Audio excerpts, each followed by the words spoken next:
JBNN keep you informed. I'm Michelle Jones. Before we get into the news, please remember to like, subscribe, leave a comment, and share the news with someone today. Now onto the news. Man shot and killed in Stony Hill, St. Andrew. A man was gunned down in Stony Hill, St. Andrew this morning. He has been identified only as Ron. The shooting occurred about 7:30 along Seaview Road. The Constant Spring police are investigating. He is a younger brother of Orville Denny, otherwise called Marvin, who was fatally shot by the police in February in St. Thomas. As of July 12, murders in the St. Andrew North Police Division have declined year to date. There were 19 homicides compared to 33 for the corresponding period in 2024. This represents a 42% decline. Indiccom probing police killing of 3 men in St. Catherine. The Independent Commission of Investigations, Indiccom, is probing 3 police fatal shootings that occurred in Spanish Town, St. Catherine this morning. The incidents reportedly took place at different locations. The first incident took place in De La Vega City about 5:45 a.m. The second incident reportedly happened in New Nursery about 5:50 a.m. and the third in Damed about 6:10 a.m. The deceased men have not been identified. However, sources say they are linked to a gang. Reports say that the men were killed during alleged confrontations with the police. The police say a gun was recovered in each incident. Indiccom was subsequently informed. As of July 15, Indiccom was probing 173 fatalities at the hands of the police. A total of 189 people were killed by the police all of last year, 2024. Portland woman injured in crash in Senton dies. The police in Senton are investigating the death of a woman who succumbed to injuries she sustained in a crash on Tuesday. The deceased has been identified as Shirley Phillips, 68, of Port Antonio, Portland. According to reports, about 7:15 p.m., Phillips was a passenger in a Honda BRV motor car. Upon reaching a section of the main road in Prairie, there was a collision between the car and the truck. Phillips was injured and assisted to the hospital, where she was admitted. She later died while being treated. The 23-year-old driver of the truck has been warned for prosecution. Gun seized during search for a wanted man in St. James. The St. James police seized a 6-Sawyer 9mm pistol along with an empty magazine during a search for a wanted man in Birchill, Green Pond on Wednesday. Police report that about 3:30 p.m., lawmen were conducting a search of a premises in search of a wanted man. During the search, the gun was found concealed in a painting in a vegetated section of the property.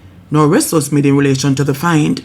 Meanwhile, the St. Andrew South Police have arrested 2 men in connection to the seizure of a prohibited weapon following an intelligence at Operation Rushworth Avenue, Olympic Gardens in the parish on Tuesday. The weapon seized was a 9mm Smith & Wesson Springfield pistol with a magazine affixed. Reports of the Olympic Gardens police are that at 2:50 p.m., the team carried out a search of a premises occupied by the men, where the gun was allegedly found in one of the bedrooms. The men were arrested and taken into custody. Their identities are being withheld, pending further investigations.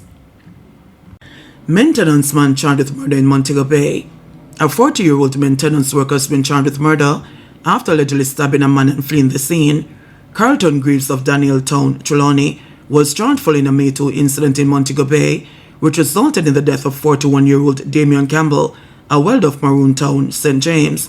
Reports from the Montego Bay police are that about 7 p.m., Greaves and Campbell engaged in a heated argument which became physical. During the exchange, Greaves allegedly pulled a knife and used it to stab Campbell in the chest before fleeing the scene. Campbell was assisted to hospital, where he was admitted in critical condition. The matter was reported to the police on May 3, and Campbell died on May 16 while undergoing treatment. Greaves was arrested during an operation in the Montego Bay Transport Center last Friday. He was subsequently charged on Wednesday after he allegedly confessed to the crime during an interview in the presence of a justice of the peace. His court date is being finalized. Second woman charged in relation to the discovery of Senior's mummified body in Westmoreland. Several charges have been laid against another Westmoreland woman following the discovery of the mummified body of 69-year-old Viola Destiny in Old Hope District, Little London, in the parish on July 6. 49-year-old Laverne Wedderburn of Rock Hill in Sheffield is the second person to be charged in the matter, joining 54-year-old Gina Robinson of Old Hope District. They have been charged with concealment of a corpse, preventing the lawful burial of a corpse, perverting the course of justice, conspiracy to concealment of a corpse, and conspiracy to prevent the lawful burial of a corpse. The Savlamar police say Wedderburn saw Destin begging in Savlamar sometime in 2023 and told Robinson about her situation. Robinson Wedderburn then sought advice from a pastor overseas, and following his instructions, they started to care for Destin. Shortly after, Destin became gravely ill and was moved to Robinson's house in the Old Hope district, where she died on December 10, 2023. The police allege that following her death, their caregivers opted to conceal the body inside a room at the house and they sprinkled it with chemicals and baking soda to keep the stench down. One of Robinson's relatives reportedly stumbled upon the makeshift grave at the house on July 6 and summoned the police. On their arrival, the mummified remains of the elderly woman were found covered beneath sheets, plastic, and tarpaulin.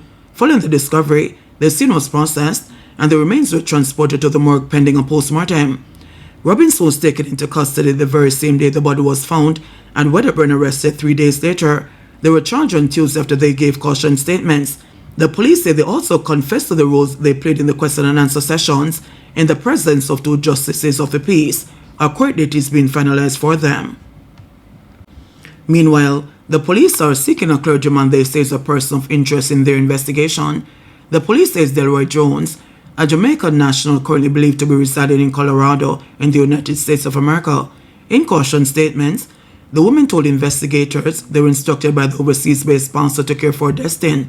They further allege that the pastor sent money to take care of her basic needs. But following Destin's death, the woman alleged that on the instruction of the pastor, they covered the body with tarpaulin, plastic, and a sheet, and would sprinkle chemicals and baking soda on the tarpaulin to keep the scent of decomposition down. Investigators say they believe that Jones may be able to significantly assist with the investigation of the 69-year-old woman's death.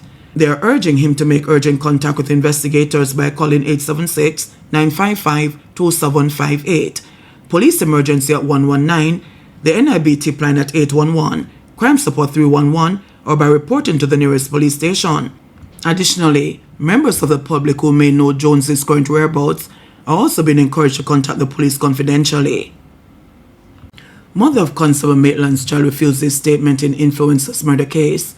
A senior police officer revealed during Monday's court session that the mother of Constable Noel Maitland's child initially agreed to give a police statement in the high-profile disappearance of social media influencer Donnelly Donaldson, but later refused, reportedly after being told not to.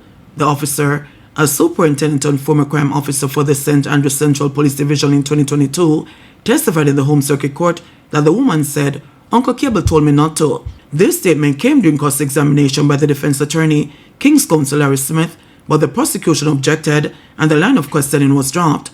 The superintendent said he was unaware that the woman had since left the country. Constable Maitland stands accused of murdering Donaldson and preventing the lawful burial of her corpse. Donaldson, 24, a swimmer entrepreneur and customer service representative, was reported missing on July 13, 2022. Her mother, Sophia Logg, testified that Maitland picked Donaldson up on July 11 and their last conversation occurred the following morning. Attempts to contact her afterward were unanswered. The officer confirmed he contacted Maitland on July 15, a day after Donaldson was reported missing. Maitland was cooperative, agreed to give a statement, and complied with police requests to process his apartment and vehicle, as well as the vehicle belonging to the mother of his child. The superintendent told the court that Maitland even complied with a request to make his licensed firm available as part of the probe. During the investigation, the superintendent visited Maitland's apartment and was led by a truck driver to a car wash on Linders Road, where police found a brown settee being removed, a detail only mentioned in oral testimony. The trial was adjourned until July 23 to allow for remote testimony from a key prosecution witness, as the judge emphasized the need to maintain the continuity of evidence. Jamaican moving to verify reports of Jamaican deported to Eswatini. Minister of Foreign Affairs, Kamina Johnson-Smith, says Jamaica is in the process of verifying reports of a Jamaican being deported to a country in Africa. On Wednesday, there were reports out of the U.S. that a Jamaican is one of 5 people sent to Eswatini. U.S. Homeland Security Deputy Assistant Secretary Tricia McClocking said in an online post that the crimes allegedly committed by the 5 people were so barbaric, their home countries refused to accept them. But in a statement on Wednesday night, Johnson-Smith said Jamaica has not refused the return of any national. Johnson-Smith says the government of Jamaica is in the process of verifying those reports. She says if those reports turn out to be true, Jamaica will continue its engagement with the U.S. on the arrangements necessary to facilitate the individual's return to Jamaica. JBNN will keep you informed. Please remember to subscribe, like, share, leave us a comment, and click the notification bell to receive our daily news items.